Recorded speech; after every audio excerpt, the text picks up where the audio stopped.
We all got secrets. We all got secrets.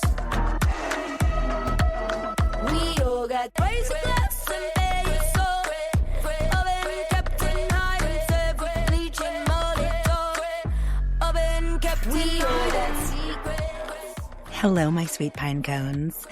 All right, as promised, this week I am bringing you part 2 of my conversation with Amy Baldwin and April Lampert of the Shameless Sex podcast, which if you're not already subscribed from hearing them on last week's part 1 episode, go and do it now. Don't be crazy. There are links galore in the show description. Go click on them, follow them. They are so hot and so funny and so well-informed, so deeply educated, and they want to educate you on how to have better sex and more pleasure in your life. And that's what I want for you too, baby pine cones. Yes, I do. All right, that being said, if you are a brand new listener to this show and you are coming here for the first time, wading into the waters, seeing if you might like the temperature, what you're getting now, this is not the actual show. This is between seasons content that I am churning out on a weekly basis in order to not lose my audience and hopefully gain some more ears like yourself, first-time listener. But you should know, first-time listeners, that the actual show is an audio-only podcast that is scripted. It is highly produced. It's got things like underscoring and sound effects. It's more of an NPR documentary-style podcast about the secret sex lives of totally normal people. So you will want to go back to episode 1. The lying is the betrayal, not the sex with other people. And there you can hear the story of Liz, a happily married woman with kids who is living an idyllic suburban life, and who has never been monogamous with her husband of 8 years.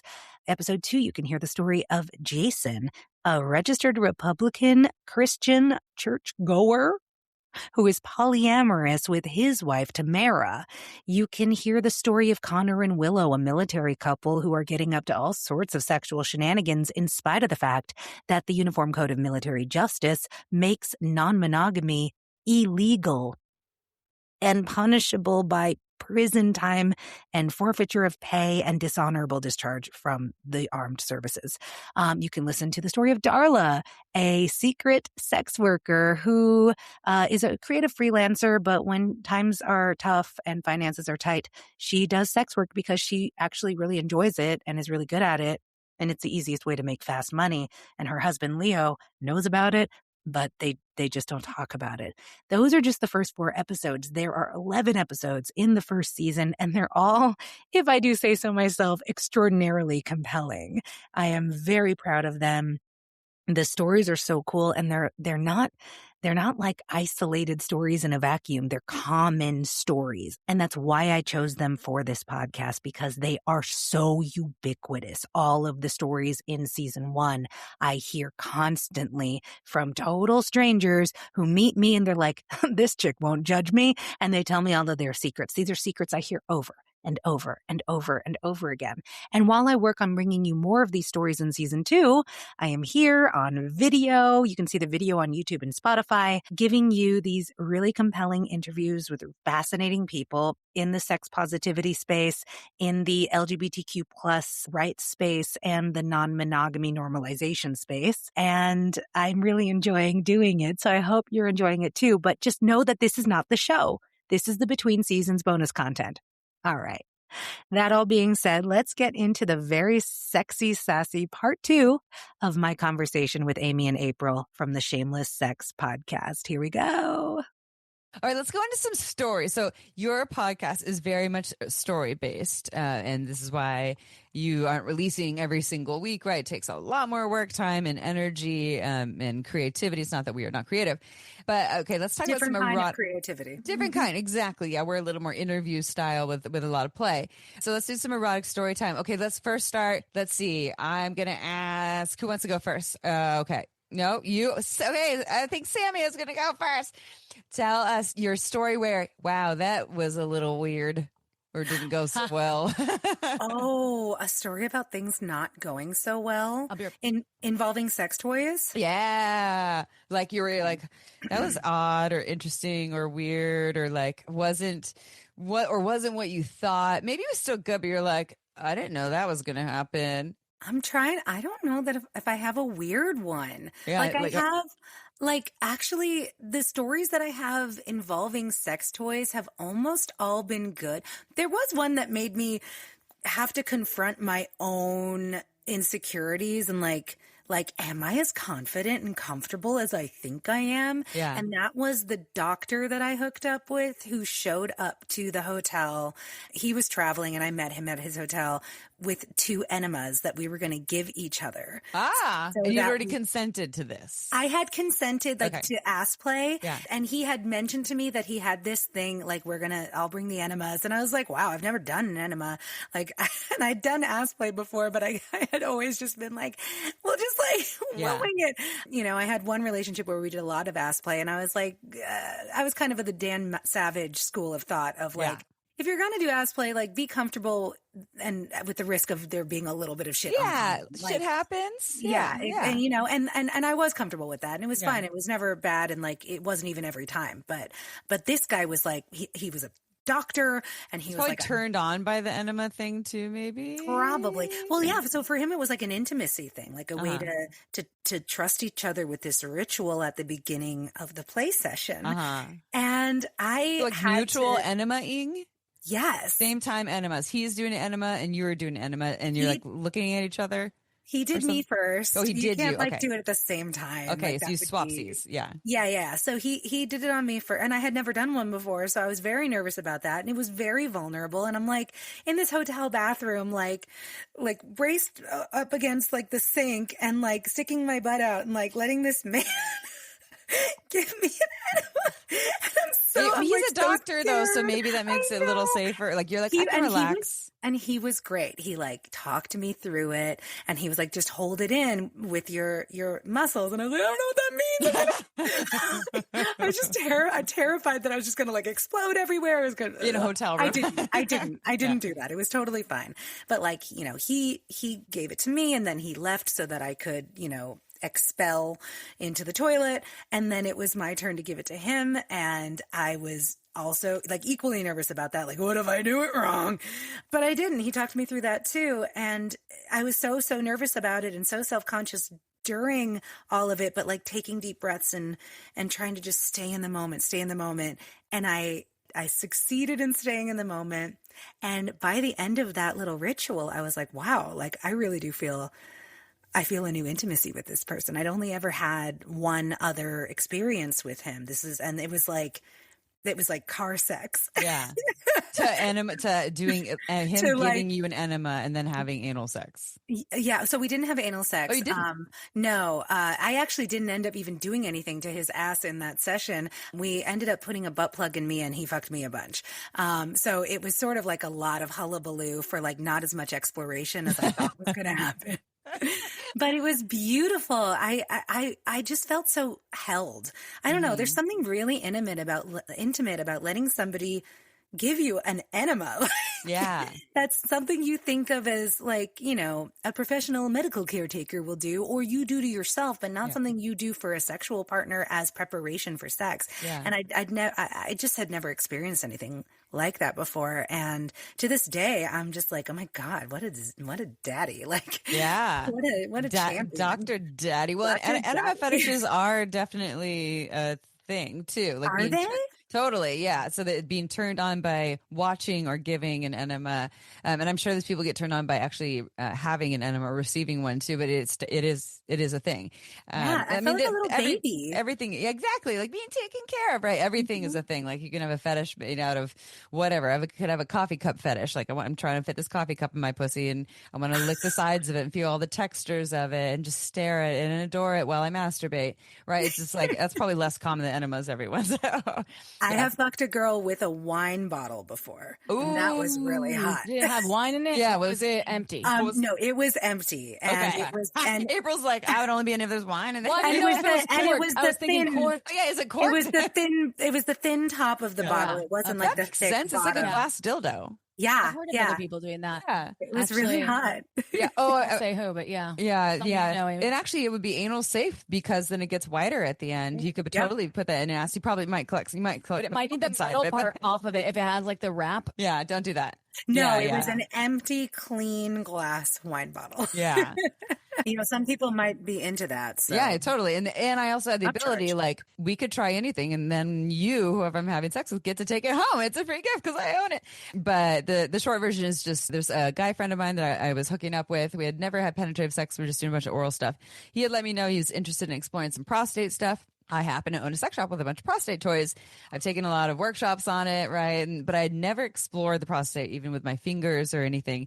But he said he was down. And then I had another friend, a lady friend, and I'm pretty straight, but I've played with other women or threesomes, like as more like research exploration or just double check. Like, are you that straight? Doctor, she's like, What? Yeah, I'm like, what's this? What's happening?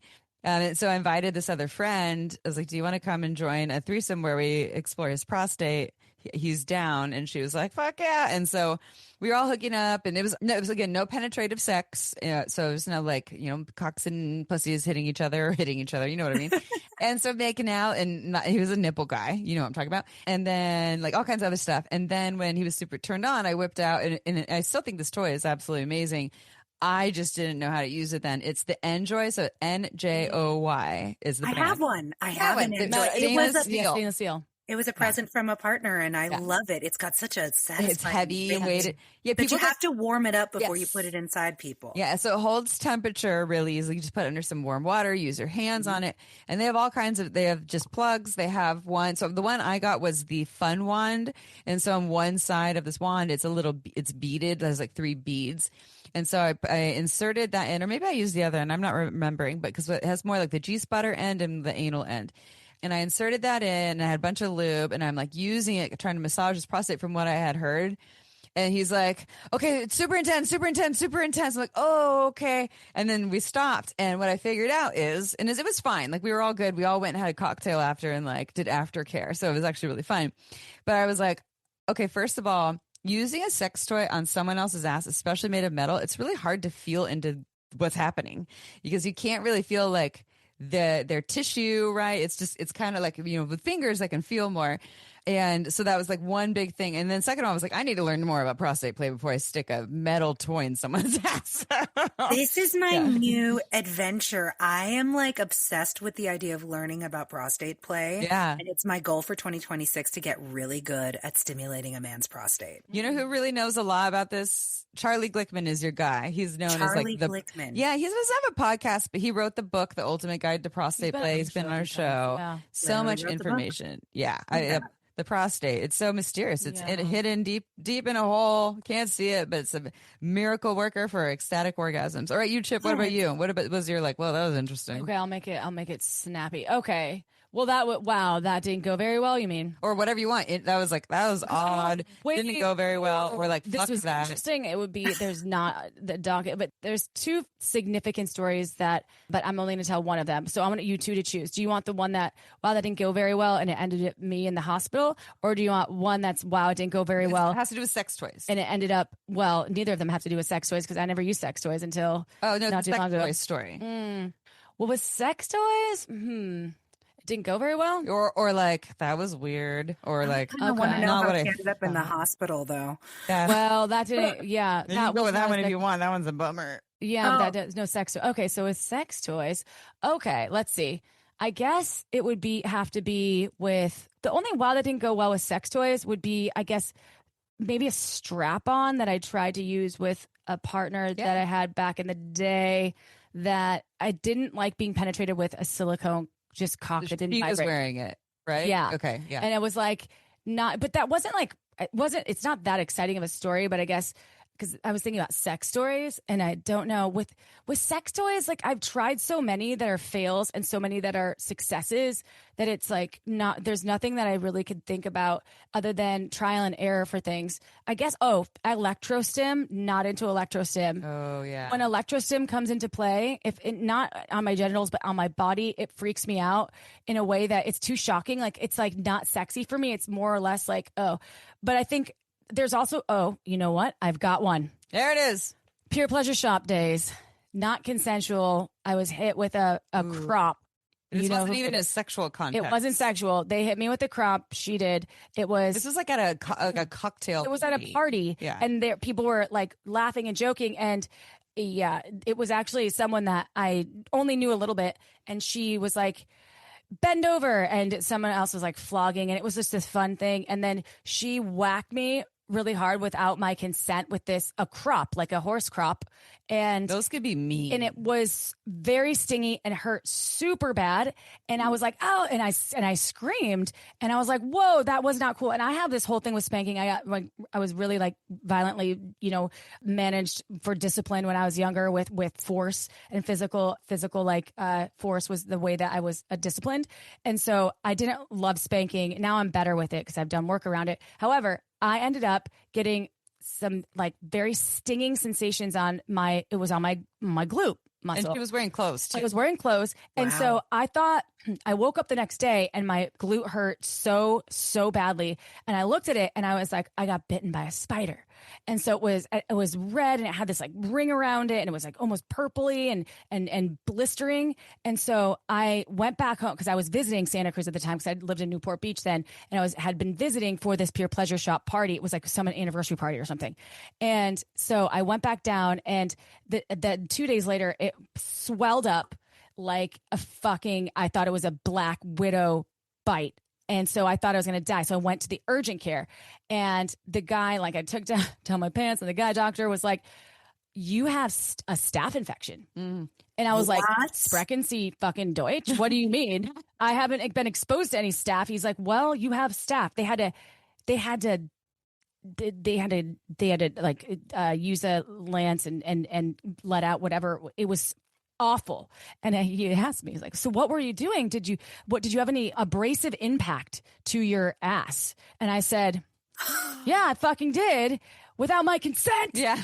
That shit. And so I called Amy and I think I even had to have like, it was awful because I couldn't really sit. And so non-consensual. Then you're on antibiotics. And then I was on antibiotics. Send the bill to that lady. Yeah. Well, this was like in 2000. I think it's in 2010. I have a good attorney. I don't even remember the bill. I had insurance, I think, at the time from the Fun Factory. But that, I think, was probably the worst possible situation that I could ever imagine from a non-consensual cropping. And you didn't even there's zero pleasure involved. There was zero pleasure. It was only pain. And then it ended up at me being in urgent care and then having to get that thing lanced. And then I believe there weren't stitches, but I believe I had to go back again for something else that happened after that. So worth it. Just I didn't know it was that not you cool. could get a staph infection from something like that. No idea. Well, My clothes were on. It was just breaking the skin, right? So whenever your skin is broken, right, it could be from anything. So this wasn't the crop that did it. It was the crop that broke her skin. My brother got staph infection back in the day from bartending. He had run into he had to get part of his, this is not sexy, but this is part of his top, like his thigh removed, like a chunk of it because it was MRSA. And he only ran into the bar. Like it's staph lives on everything, but it's just your immune system and then certain environments. Yeah, I got staph from a bad wax job on my leg. Yeah. So, this year. Yeah. I'm so sorry. You just never know. Yeah, you never know. So let's bring us to a fun note. Yeah. Sorry. Dun, dun, Yeah, dun. no, that's okay. No, that's weird. The intention was to talk about. That was a story that led to me in the hospital with a sex toy. Perfect. At least someone ended up in the hospital in this talk, and it wasn't a Tabasco bomb. Tell the story. That's good. Yeah. Okay. What about your best erotic stories? You're like, dang, that was so hot or so epic. Involving a sex toy? Yeah, involving sex Samia, toy. yeah. My best story. All right. You guys probably know Kenneth Play. Yeah. Oh, yeah. I think he'd be okay with me talking well about him behind his back in I this have a case. feeling.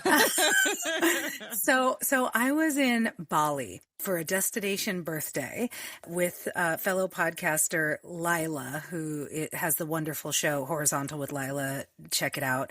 And Kenneth Play and I are both friends with Lila. We were all in Bali for her birthday. And I had just gone through a very emotionally violent breakup separation with a partner that I loved dearly. And it, my sexuality had been crippled by this relationship because the reason it got so bad was because he wasn't as comfortable with me being slutty and polyamorous as he said he was at the beginning. And through years of trying to work things out, I just ended up sort of withering like a dying tree. And this trip to Bali was embedded into a move I was making on my own, moving away from where I was with that partner and going to Los Angeles. And in between, I was going to go to Bali for this birthday. And Kenneth, I'd met before a couple of times. Actually, the first time I met Kenneth, we were walking through Hacienda Villa in Brooklyn, and there was a bed with a ton of Lalo clit suckers on it. And I was like, oh my God, those are so cool. I've never tried one. He was like, here, have one. Take it home. Let me know what you think. And I'm That's like, a good friend right there. What a generous guy.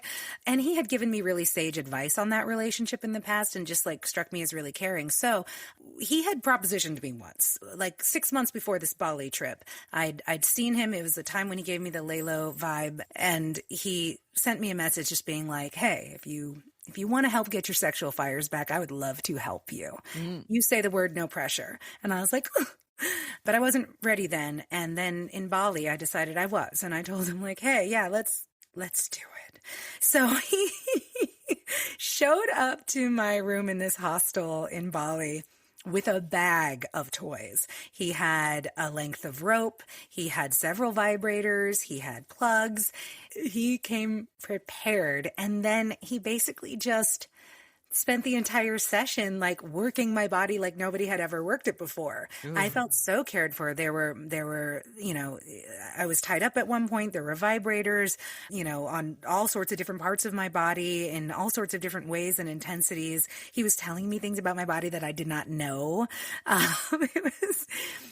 It was very good, and it was the beginning of me getting my sexual mojo back.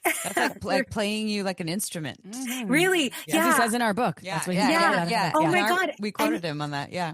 And he said something like that. He was commenting on how multi-orgasmic I am and how sensitive I am.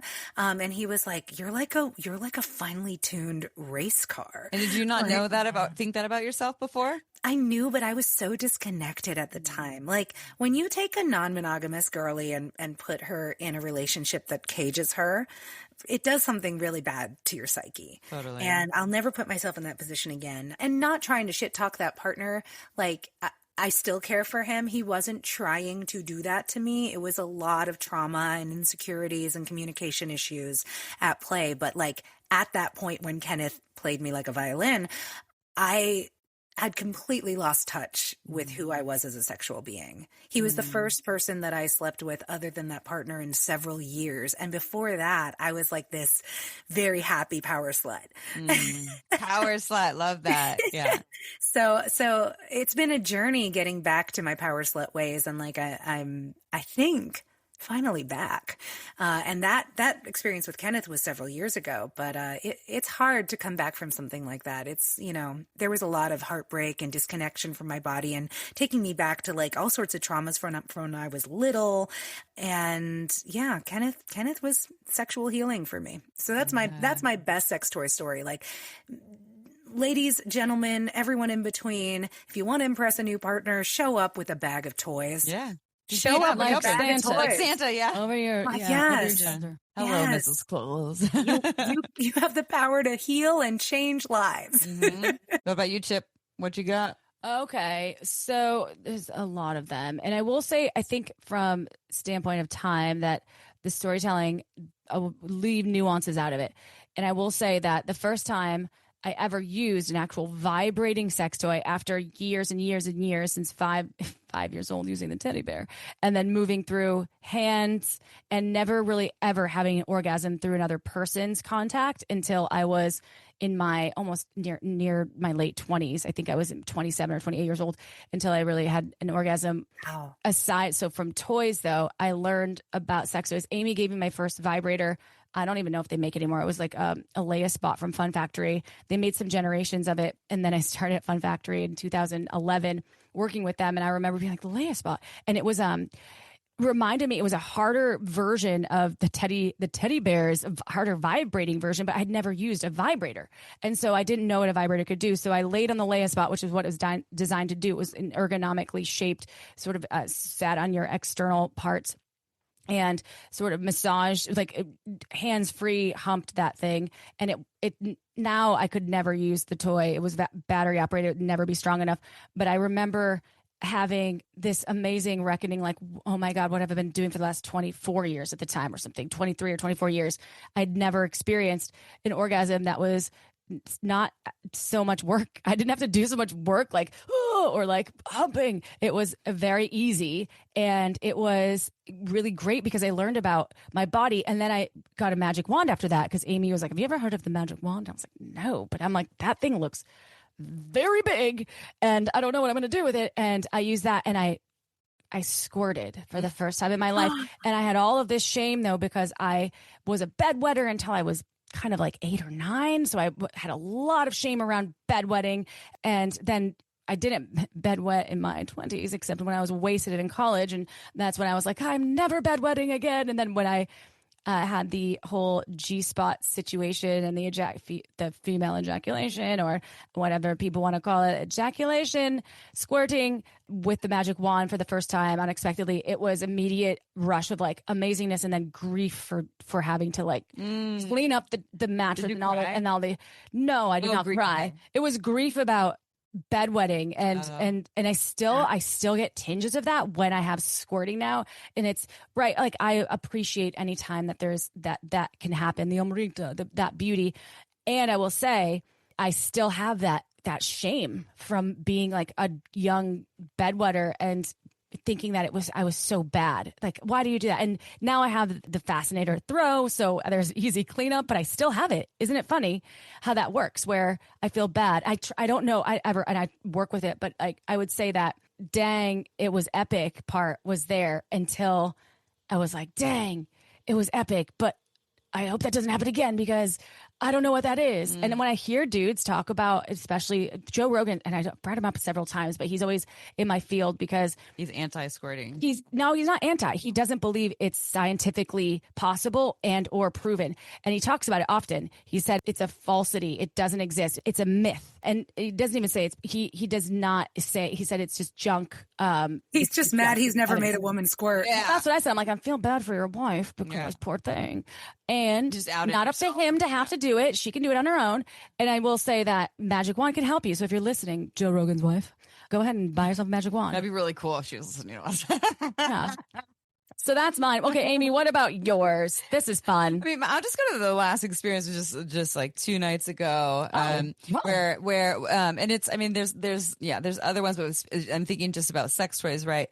Like my partner and I have not done anal in maybe like a month or 2 or something. And it's not something that we do all the time. It's like, is it on my anniversary that you put in our calendar? Maybe. I think it was April's anal anniversary. She put it in my calendar. I celebrated your anal anniversary, but we didn't have anal penetrative sex though. But what we did, but see all these anal put it into my calendar, our calendar. We have a shared calendar, and her anal anniversary just happened. So. I'd asked her to remove it. She still hasn't. Yeah. So that's get rid of it. So tell me more. That. So no anal. Okay. Yeah. You should make it announced on all of your like Alexa devices if you have that. Yeah, and it sings a song to you. Happy AI has a new song about happy anal anniversary to you.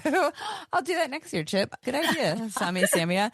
And it's not. This is just going to be like a super light. It was just we just decided that this is called the trifecta. I've always been really into, as I already said, like, you know, having a cock in my pussy and using a vibrator at the same time. And so we hadn't had anal sex in a while. And for me to have anal, I have to be really like turned on and like, I want a cock in my ass. Like, that's when I know, right? Otherwise, it's not really my jam. But I have those moments. I'm like, I need your cock inside my ass now. It's my jelly. Hey.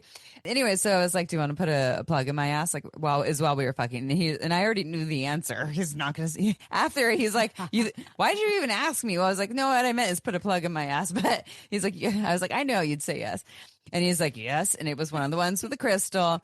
And he puts the plug in. And there's not like a special ending to the story other than amazing, epic orgasms with having a bling bling butt plug in my ass. And then he's fucking me and I'm using my Womanizer Premium 2 on my clit.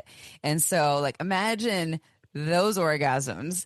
And so we didn't, and then he had an amazing orgasm as well. And it was like all so good that he didn't even like, neither of us wanted to mess with it to even move to any actual penetrative anal sex because it was so good. So anyone looking for that, the trifecta, an amazing, a butt plug, either a cock or dildo inside of you and something on your clit. Yes.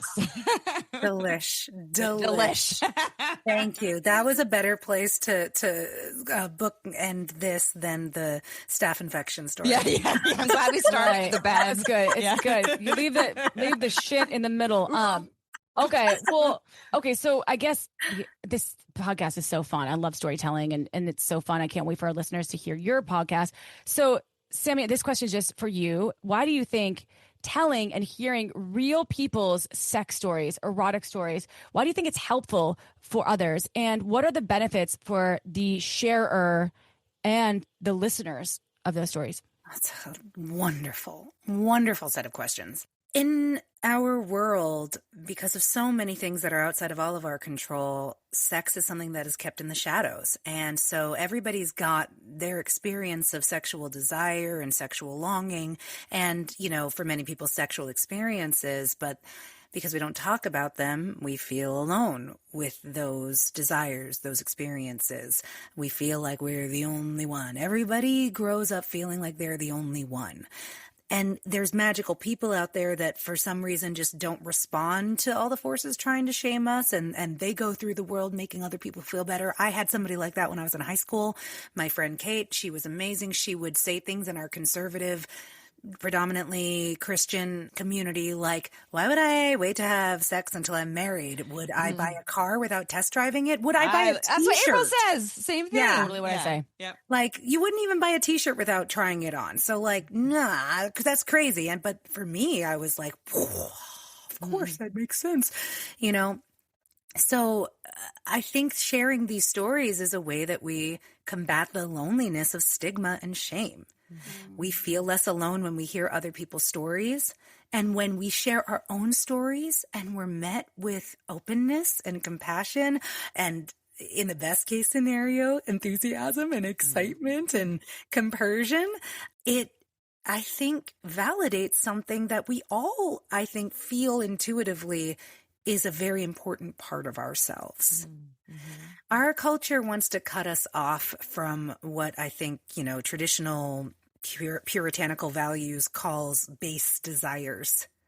But I don't think it's a base desire when the experiences that you can have with other people in a sexual context can literally make you feel connected to the divine. I actually think it's one of the most magical and holy things that we can do. And our systems just have everything so backwards. So for me, talking about sex in this way, supporting others, sharing my stories and hearing and receiving other people's stories and giving them back enthusiasm and support, it's not just about, oh, this is juicy and fun and scandalous. That is there. But I see it as a rebellion against literally like patriarchal capitalism. I see it as a rebellion against all the things that are wrong in the world. It is the opposite of war. Like it is the opposite of repression and oppression. So for me, it's this big, sexy life mission to help people feel less alone with their desires. I love that. Answer the question. Yeah, that's amazing. And I was just thinking of, what you had the Secretary of Defense and now it's the Secretary of War. It's been changed, Secretary of War. We need a Secretary of Pleasure. Just saying, yes. I nominate Samia for this. I would gladly accept this position. Well, we have to wrap up because, we all have lives and we'd love to stay here forever and ever and talk about sex toys and more. And because it's going on both shows, we are all going to close it together. So let's start with you, and then Chip we can end with us. How can people find you, work with you? Tell us about your offerings, all of the yummy, juicy, yummy yummies. Yes. So my main thing for your listeners is check out ClosetEd wherever you get your podcasts. It's spelled just like ClosetEd, ClosetEd. Start at the beginning. Don't listen to the most recent things because that's my bonus content I'm doing between seasons. If you want to hear the actual show, go back and listen to episode 1. You can find me on Instagram at samia.mounts, Samia. She mounts the horse, mounts. And you can find the show on Instagram at Closeted with Samia. And, you know, I've just started this show. I am still running things pretty much on my own right now. So I'm accessible. If you've got questions, if you want advice, if you want to tell me what you think of the show, if you want to tell me that you think I'm a horrible cunt, you can do that and I will read it. I shall take it. I will read it. I'll see the DM. I will see the email. So, and you can reach me at closetedpodcast@gmail.com. Mm-hmm. Anything specific that you have coming up, 2026, this is February, that you want to share? Or is it not just, but is it what you have created already that's available? Check out what I've created already. Okay. And I am releasing content every week. It's a mix of interview conversations like this one and personal stories in monologue form. But I'm working on season 2 right now, and there will be a launch date announced at some point in the next couple of months. But we're not there yet. We're still making it. Hey, that's great. I love an organic process. And thank you for your content creation and all you do. This was such a fun episode. And likewise. To our listeners, Shameless Sex, if you don't know where to find us, then that's interesting. But tell my listeners where to find you. I'll tell the closeted listeners. We're at shamelesssex.com. Any social handles, TikTok, FB, and the Instagram world. We're at Shameless Sex Podcast. We do retreats. Usually every year we have a couple. So go to shamelesssex.com to get all of our events. We are doing something in June that we're going to be teaching at an international cruise retreat. So you can find out more on our website, shamelesssex.com again. And then we're also doing our own retreat, which we do yearly. There's an all women's one, and then there's a couples one in October of 2026, y'all, in Palm Springs. So you get your international vibes out there, vacation vibes. And then you can get your domestic, internal, your desert vibes. And if you want to tune in, we're free. And we have our content every Tuesday that's released to our massive fan base. And then also, if you're a new listener, you can start wherever you'd like. But remember, there's 500 episodes. So go to what you want to learn more about. And don't judge our past. Yeah. And also don't judge us. We don't have careers in journalism. Yeah. This was something that we did as a passion project. Or a pass at audio quality too. Yeah. Well, if you have problems with that, then you can take it up with, then buy the shit that we talk about in the show, because that helps us support our podcast. Yeah. Because this is free for us. I don't get a salary, okay? This is us doing this. And time is the only thing that we can't get back. So you're welcome. And to our listeners out there, we love you. But Amy, what do you want to say to anyone out there that's listening, to the ClosetEd or the Shameless Sex listener? The ClosetEd and Shameless Sex listeners. Yeah. Thank you. I love you. And thank you for being curious about sexuality. That means that you're obviously a little more on the open side. I don't think there's anything wrong with being conservative or traditional, but I think being on the open side and being willing to learn is only a good thing for you and for the world, because a big problem in the world is that closed-minded perspective towards sex. It's what creates shame and also trauma. So good for you, whomever you are, and whatever podcast you're listening at. We love you. You're amazing. And so there's nothing more exciting than a closeted conservative. I have one in the second episode of my show. Episode 2 is a registered Republican who goes to church with his family every Sunday, and him and his wife are poly, and he's one of the least judgmental people I've ever met. And they're kinky as fuck. Yeah.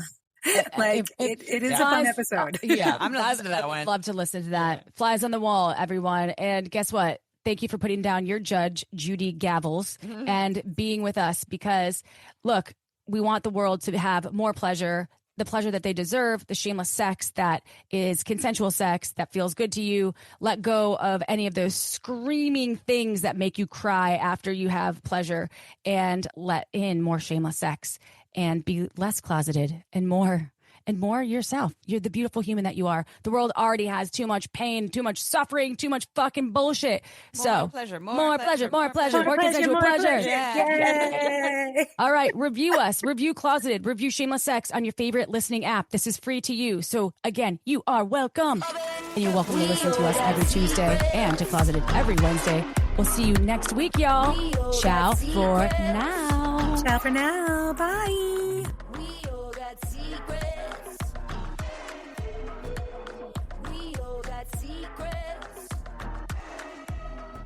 All right, what have we learned from this conversation? We have learned that it is absolutely recommended to show up to a first-time sexual encounter with a bag of toys. absolutely encouraged. It is also absolutely encouraged to follow the Shameless Sex podcast. All of the links to their socials and their podcast feed are in the show description. So definitely go and follow them, subscribe, like, share. They're fantastic. If you're enjoying this show, listen, guys, I need to find a way to monetize this thing because it is so much work. And currently I make $0 on any of it. Zero. So if you love what I'm doing and you want to help support what I'm doing, there's a couple of ways that you can do this. First of all, you can go subscribe to my Substack and pledge a dollar amount. I am going to be activating paid subscriptions there soon. So if you go and subscribe to my Substack at samiamounts.substack.com and pledge as an annual subscriber or a monthly subscriber, I think it's $50 annually, $5 a month, monthly. Once I activate those paid subscriptions, then you will be charged. You won't be charged right away because I haven't activated them yet because I'm not going to activate them until I am 100% sure I can give you something every week there. But that's one way to support me. Another way to support me, send me money directly. I'm not kidding. If you are listening to these episodes every week and you like what you're hearing and it's helping you in your sex life or in your relationship life, send me $5, send me $10, send me $20, send me $50, send me $100. There's no limit to how much I'll accept from you. On Venmo, I'm Samia-Mounts. On Cash App, I'm just Samia Mounts.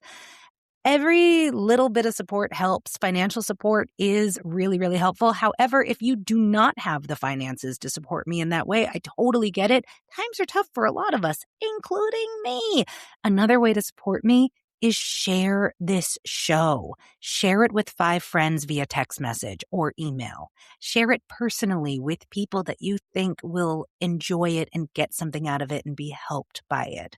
That honestly is just as good in the long run as sending me money directly, because the more listeners I can get, the more attractive I'll be to advertisers. And that's how podcasts make their money. I hate it. Listen, I hate it. Okay.